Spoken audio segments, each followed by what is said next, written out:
Revisamos nuestros archivos buscando personas o instituciones que más noticias generaron este año. Así es, Lou. Y cruzando datos, presentamos un top 10 de los nombres más influyentes del 2020. Comenzamos con la casilla 10. Francis Merino Monroy, ministro de la Defensa, quien goza del apoyo del presidente y cuya participación en el Plan Control Territorial y Atención de Emergencias ha sido evidente. También recibió duras críticas desde el legislativo y de una parte de la sociedad civil por su participación en el 9F, lo que algunos consideran una politización de las Fuerzas Armadas. En la casilla 9, el alcalde capitalino Ernesto Mason aparece como la figura de oposición mejor evaluada en las encuestas. Sin embargo, enfrentó una crisis por la basura debido a las recurrentes protestas de sindicalistas, muchos de ellos agremiados en Astram. Pese a una aparente buena relación con el presidente, mantuvo un permanente enfrentamiento con los ministros de Trabajo, Rolando Castro, y de Gobernación, Mario Durán. Y si nos vamos, Federico, a la casilla 8, encontramos a Alejandro Zelaya, ministro de Hacienda, tras la renuncia de Nelson Fuentes.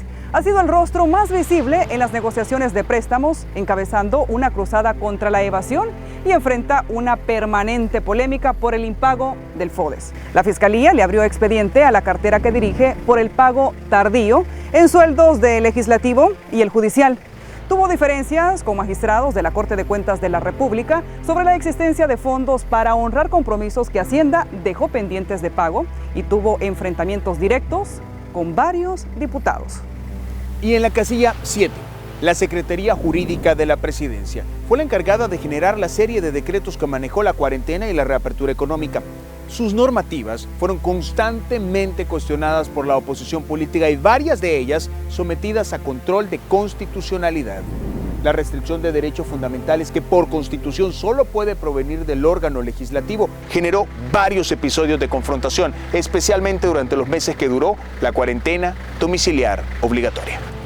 Ahora nos vamos a la casilla 6. Ahí encontramos a Carolina Recinos, comisionada presidencial, quien asumió con frecuencia la vocería del gobierno y estuvo al lado de funcionarios interpelados en la Asamblea Legislativa junto a la Secretaría Jurídica durante el manejo de la pandemia y acompañó a las autoridades de Gobernación y a Protección Civil durante las emergencias generadas durante este invierno.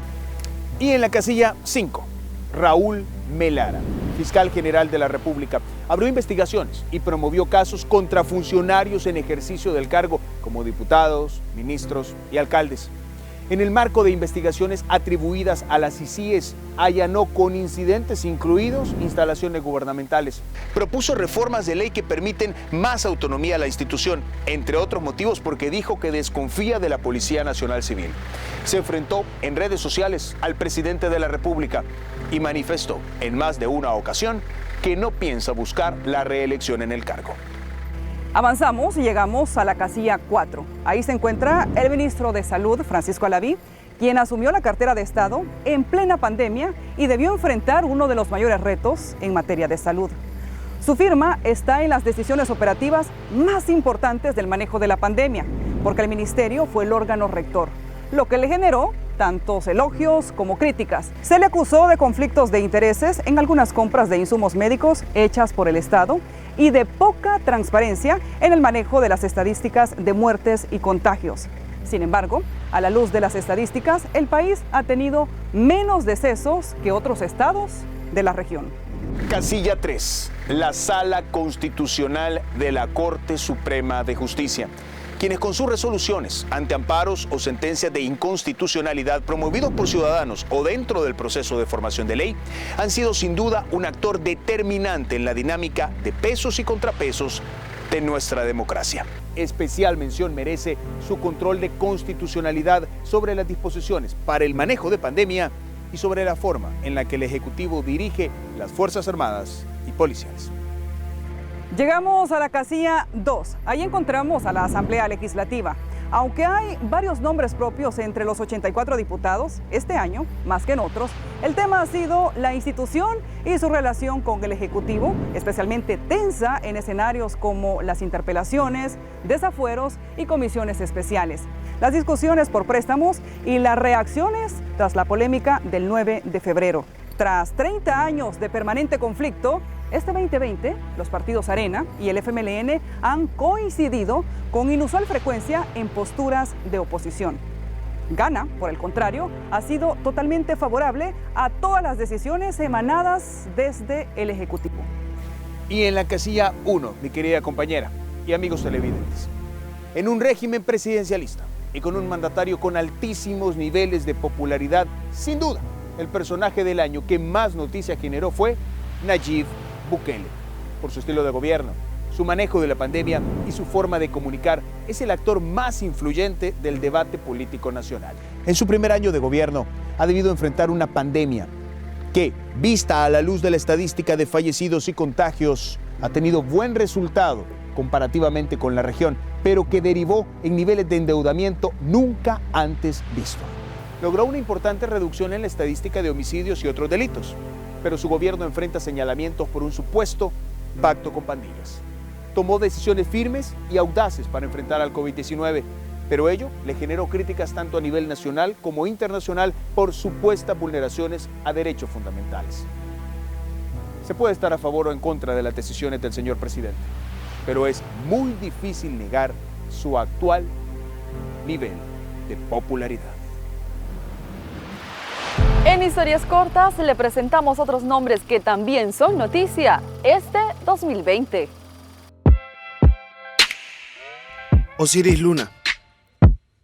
El director de centros penales enfrentó en enero un proceso sancionatorio por parte del Instituto de Acceso a la Información Pública por no revelar información sobre quién pagó sus viajes realizados en una supuesta misión oficial en octubre de 2019 a México y Estados Unidos. Además, fue señalado de haber sostenido reuniones con estructuras de pandillas con el objetivo de obtener apoyo político. Estas declaraciones fueron negadas por el funcionario en reiteradas ocasiones.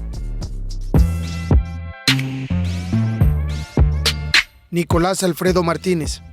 Ocupó el cargo de presidente del Banco Central de Reserva durante un plazo de 9 meses. Su designación ocurrió días después de que su antecesor, Carlos Federico Paredes, renunciara al cargo. Nicolás Martínez presentó su renuncia como presidente del BCR luego de una polémica tras sus declaraciones sobre el ingreso que obtuvo el gobierno central para enfrentar la pandemia del COVID-19. Pasó a ocupar su anterior cargo como senior financiero de la Gerencia de Operaciones Financieras, cargo del que fue despedido en noviembre. Martínez presentó entonces la demanda de amparo ante la Sala de lo Constitucional. Los magistrados ordenaron su reinstalo.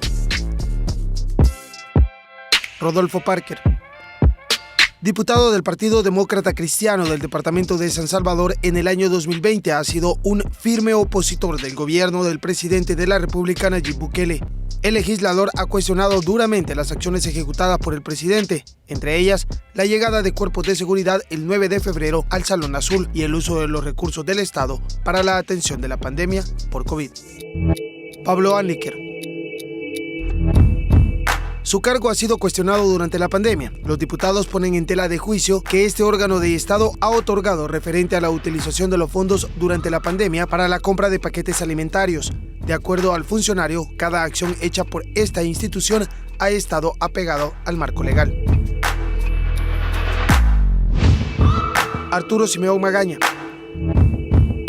Fue electo como diputado por el partido Arena en el departamento de Aguachapán en las elecciones de 2018. Es considerado por su grupo parlamentario como disidente al apoyar al gobierno del presidente Nayib Bukele.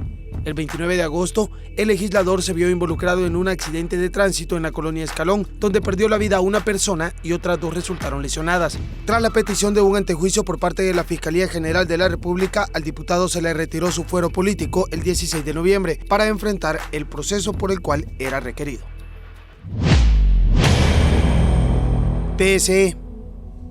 Los magistrados del Tribunal Supremo Electoral calificaron como delito las acciones que cometieron la noche del lunes 30 de noviembre los militantes de Nuevas Ideas al encerrar a empleados de esa institución y los mismos magistrados por más de 6 horas para presionar por la inscripción de sus candidatos. La Fiscalía General de la República anunció que se iniciaría un proceso de investigación en este caso por el posible cometimiento de delitos.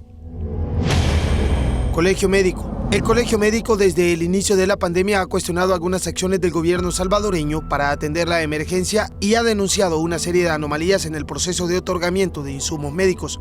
Los médicos que integran el Colegio Médico han repetido durante toda la pandemia su deseo de colaborar con las autoridades de salud para presentar propuestas de atención a la emergencia.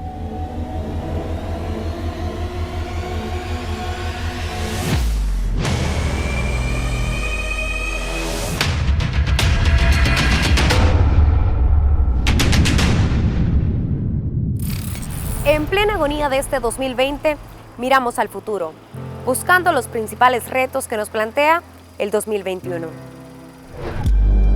La distribución de la vacuna contra el COVID-19 es una de las grandes expectativas del mundo entero para 2021. Desde ya, muchos países, incluyendo El Salvador, se han enlistado para ser de los primeros en obtener las dosis que por hoy representan una esperanza al final del túnel para detener la mortal pandemia del coronavirus.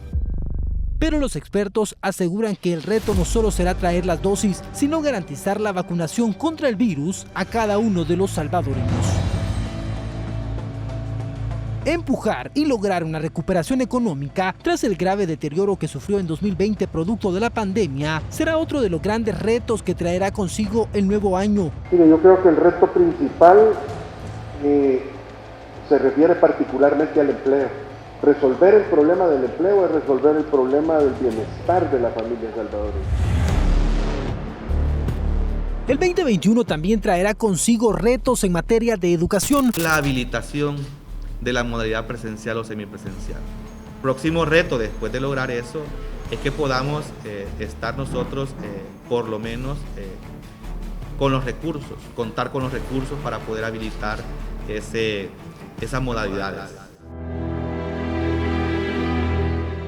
La gobernabilidad será otro de los grandes retos para 2021. El 28 de febrero los ciudadanos tendrán una nueva cita con la democracia, ya que ese día se elegirán a los diputados de la Asamblea Legislativa, consejos municipales y diputados para el Parlamento Centroamericano. La correlación de fuerzas políticas que se conformen a partir de los resultados electorales podrían tener una gran incidencia en la gobernabilidad del país, afirman los expertos. Tiene que ser a través de gobernabilidad democrática. Ese es el principal reto.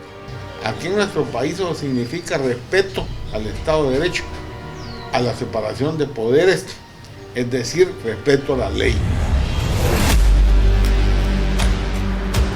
El 15 de septiembre de 2021, el día en el que se conmemorará el bicentenario de la independencia patria, es la fecha en la que, según el vicepresidente de la República, Félix Ulloa, se presentará la propuesta de una reforma integral a la Constitución de la República, un tema que durante el segundo semestre de 2020 generó una variedad de opiniones, unas a favor y otras en contra. El haber hecho una comisión del Ejecutivo es para preparar un estudio, como pudo haber sido otras que hiciera ese estudio, y será llevado a la Asamblea, donde seguramente tendrán nuevas ideas, más de 10 diputados para presentar el proyecto y que inicie el proceso de debate en la Asamblea Legislativa. Expertos confían en que el próximo año traerá consigo una nueva oportunidad para que el país siga adelante, afrontando y superando las diferentes adversidades, tal como lo ha hecho durante décadas. Roberto Cardosa para Tele2.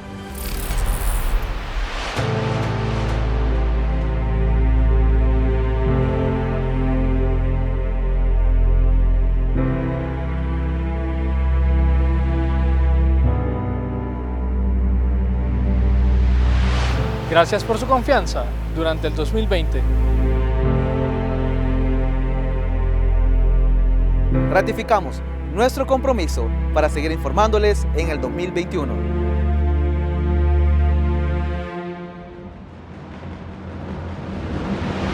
Y continuar como el informativo favorito de los salvadoreños. Somos Tele2.